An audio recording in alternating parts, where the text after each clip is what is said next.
Assalamualaikum warahmatullahi ta'ala wabarakatuh. Hamdan wa syukran lillah amma ba'du.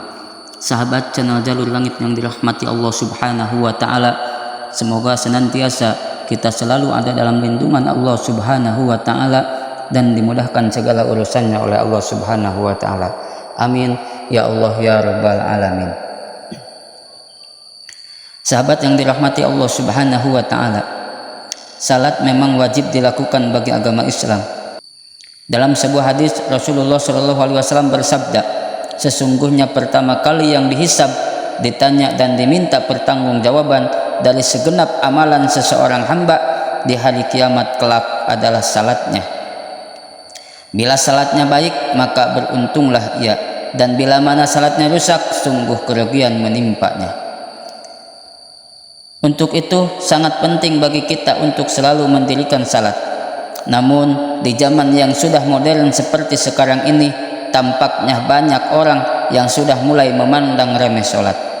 Bahkan hanya karena suatu alasan yang sepele, seorang dapat dengan mudah meninggalkan salat. Saat ini juga banyak orang yang menganggap bahwa salat itu hanya sebagai rutinitas ibadah semata. Ada juga seseorang yang melaksanakan sholat karena terpaksa dan lain sebagainya. Hal-hal seperti inilah penyebab seseorang yang rajin salat tetapi masuk neraka, karena dalam melaksanakan ibadah tersebut mereka tidak secara ikhlas melakukannya. Para sahabat yang dirahmati Allah subhanahu wa ta'ala, inilah beberapa orang yang rajin sholat tapi masuk api neraka. Yang pertama, salat tapi suka berdusta. Berdusta merupakan salah satu dosa besar dan diancam siksa yang pedih di akhirat kelak. Di zaman seperti ini, kebohongan tampak sudah menjadi suatu kebiasaan di kalangan masyarakat.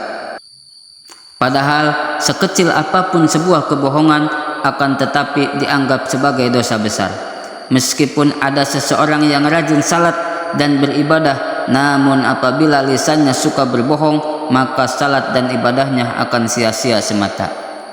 Karena kebohongannya itu akan menghapus amal-amalnya, dan apabila ia mati dalam keadaan tidak bertobat kepada Allah, maka dia akan dimasukkan ke dalam nerakanya Allah subhanahu wa ta'ala. Sebagaimana firman Allah, sesungguhnya yang mengada-ngadakan kebohongan hanyalah orang-orang yang tidak beriman kepada ayat-ayat Allah, dan mereka itulah orang-orang yang pendusta. Sesungguhnya yang mengada-ngadakan kebohongan hanyalah orang-orang yang tidak beriman kepada ayat-ayat Allah, dan mereka itulah orang-orang yang pendusta. Berbohong menunjukkan salah satu ciri dari golongan orang-orang yang munafik. Untuk itulah mengapa kita sebagai umat Islam harus menjauhi yang namanya perbuatan dusta, karena itu dapat menyengsarakan kita baik di dunia dan di akhirat. Yang kedua, salat tapi minum minuman keras. Hal ini sering kita jumpai di kalangan masyarakat. Banyak sekali orang yang melakukan salat tetapi suka meminum minuman keras.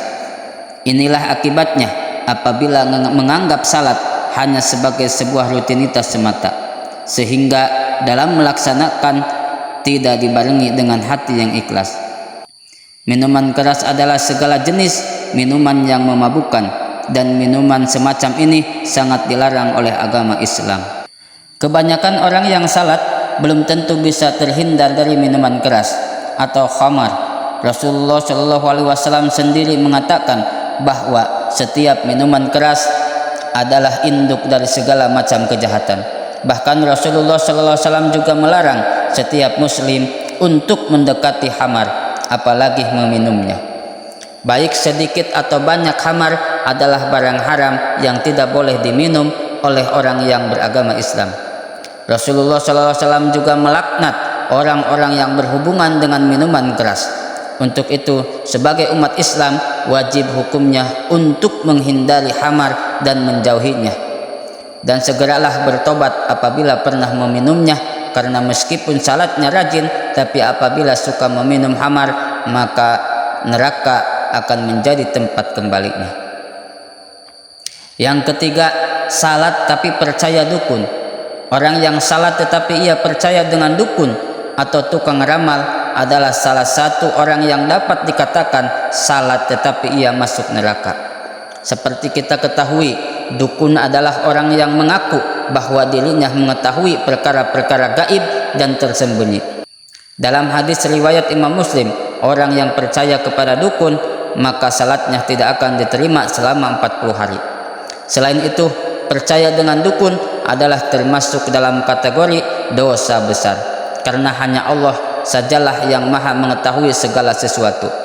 Percaya kepada dukun juga dapat dikategorikan sebagai perbuatan musyrik, karena dukun itu adalah orang yang bersekutu dengan bangsa jin. Yang keempat, orang yang celaka adalah orang yang rajin sholat tapi dia tidak menolong sesama, bahkan dia mengabaikan anak yatim.